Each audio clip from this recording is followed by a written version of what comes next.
All right, today's project, we got two birds in the birdhouse. I got mine and a buddy's. This is a 1997 Wanderlodge, and we are pulling the AC units off. I obviously put the new Furrion Chill 15,500 BTU units on my bus, and we took the units down, cleaned them up, and we're replacing one of the three units on this bus. But the bigger issue was we knew that there was going to be rust issues underneath the old AC units. Bluebird did not do a good job, and I talked about this in an earlier video about supporting this hole that the roof is cut in, or the hole that is cut into the roof for the AC units. So you can tell we've already sanded this one, acid etch primed it, and painted it. We also did this one. This was the AC unit we resurrected off the top of my bus. Still works great, blowing cold. But wanted to take you back so that you can see this unit, the rear, we just pulled off. Here's the problem.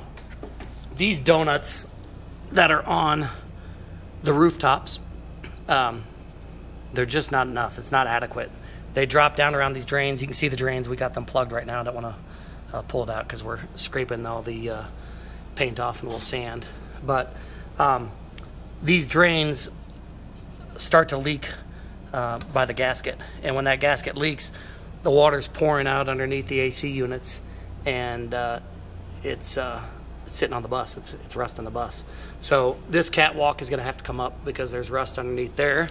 And then down here, let me show you what we did. Gonna have to go down the ladder here. We bought foam toilet seals from the old Home Depot, and we took the toilet seals. Let me show you what they are. These are the tank seals. These are the 2-inch extra thick gaskets by Everbuilt. There's the SKU. It ends in 0451, so you can make sure you got the right one. We took these gaskets and we cut them down. They're a little bit too big. There's some prior posts on the WOG that said you could use these gaskets. On our particular application, I'm not doubting what that person said. On his application, it may have worked. These were too wide. So what we did is we sliced a section out of each gasket, pinched them together, used some Weldwood's contact cement. We've got them put together, taped together. Then we'll take RTV sealant, put it on the inside, and these will become the donuts for the AC units. Now, there's two different edges here. This is the edge that's got a lip on it. That's where the nut for the toilet would sit into.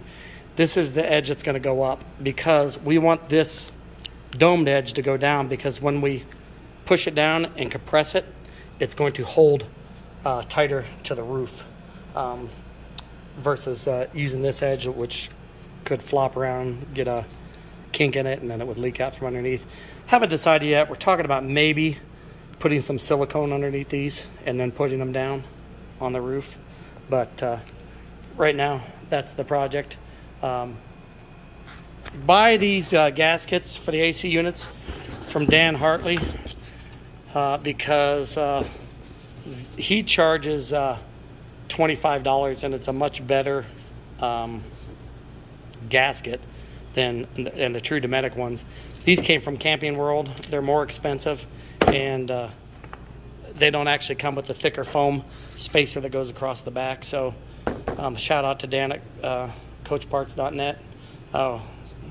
Support the local WOG guys and spend it there versus big money. I haven't taken you guys on the roof of my bus. I'll take you back over there. I would give my roof, and again, you guys, I'm picky, I would give my roof a 4.5 out of 10 after redoing it, and I'll tell you why. Oh, and by the way, I made my ramps for my bus. It's up on top of there right now. As you can see, the bus is friggin' off the ground, so this is gonna be a hike. But, oh gosh, I almost fell off going up. Oh, it is a hike up here. Let's go up here. All right, I'm up on the roof. My finger's not in the way. Here's the new AC units. You can tell my roof is stripped of all unnecessary items. I got rid of my satellite. I got rid of all my extra antennas. I don't want stuff up here. So these are the new Furions. These are the new Max Airs. So this is the die-core metal roof paint. Here's the problem. I think I put it on too hot. The first couple of coats went good. I went to do a third and fourth coat and it started to peel. I was a little bit concerned about this because I thought, oh my gosh, this stuff's gonna peel off.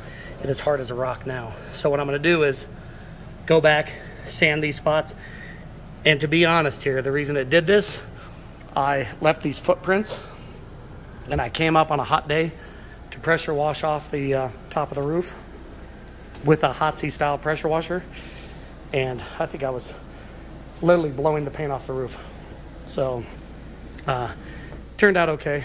The AC units are on. You can see it's just filthy up here. I did rebuild my spot. It's working. You can see all my cords and whatnot are gone. You can see over on this bus, there's a bunch of cords. There's a bunch of stuff coming out the top. I was going to make new caps. What I used was panel bond from my buddy's body shop. I fiberglass taped the back side of each of these end caps, used the panel bond and put them back down. It worked great. So the goat rails are on, got the new screws in them. All the zert nuts are in the goat rails. So now I have stainless steel bolts in them.